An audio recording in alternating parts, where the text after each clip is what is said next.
I feel like if this was a dumpster fire, it'd be an improvement.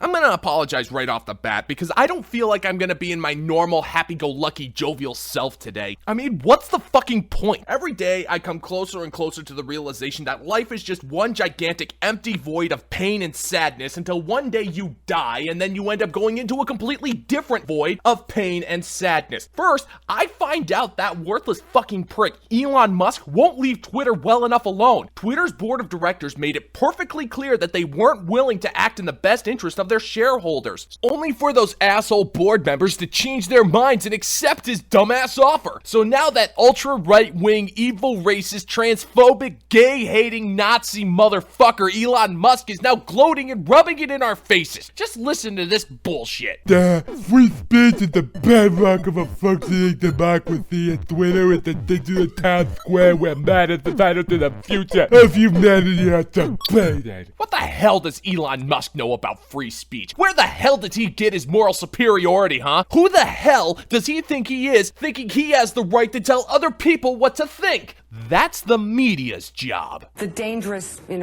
edges here are that he's trying to undermine the media, trying to make up his own facts. And it could be that while unemployment and the economy worsens, he could have undermined the messaging so much that he can actually control exactly what people think, and that is our job. Yeah. This is a dark fucking day for free speech, people. It's times like these I'm glad Premier Obama exists. He went on record saying the federal government needs more oversight on social media because, as we all know, independent thought is a threat to our democracy. I love my democracy just the way it is. I love it so much that I want to fuck a baby right into Brian Stelter's pussy.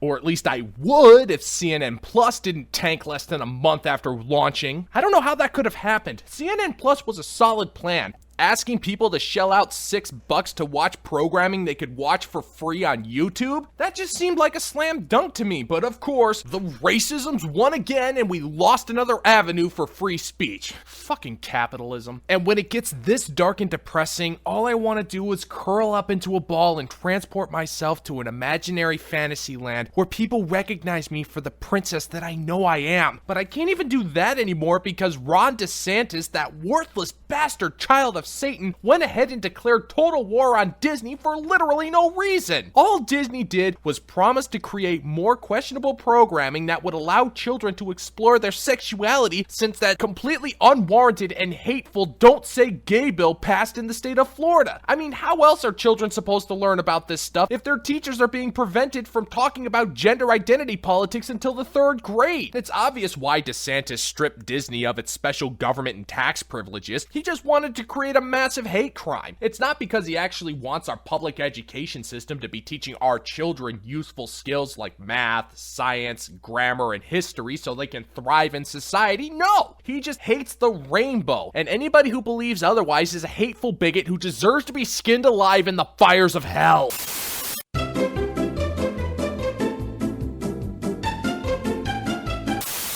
Okay, I'll be the first one to admit that might have been a little too dark. I mean, things aren't all bad. Here's a bit of good news. Marjorie Taylor Greene is currently on trial in the state of Georgia. Her bid for re-election is currently being challenged thanks to her obvious involvement in directly organizing the riots that happened on the 6th of January. From my perspective, this is a slam dunk case and absolutely nothing can go wrong. The evidence is overwhelming. Here she is, liking an off-color post on Facebook from a couple of years ago. And just take a look at these tweets. They don't have the word peaceful written in any of them. Plus, there's all other kinds of evidence like hearsay and conjecture and manipulated quotes from CNN. Not like Maxine Waters, who openly advocated for the assault of anybody who disagrees with her politically, or vaguely threatening a jury with more riots if she doesn't get a verdict that she wants. She's a Democrat, therefore it's completely different and justified. We also need to ignore the fact that there's overwhelming evidence to show that January 6 was not, in fact, an insurrection. I mean, come on! It's totally reasonable to believe that a whole bunch of right-wing militants would leave their weapons of war at home to do an unarmed coup d'etat of the nation's capital. We also need to completely ignore the possibility that federal assets and BLM activists were used on that day to stir up a frenzy to make things look worse than they actually were. That's just a conspiracy theory. This I know, because the CNN told me so. So tonight I'm gonna rest easy knowing that the entire world isn't completely going to shit, it's only mostly going to shit. And I think that's something we can all sleep peacefully knowing.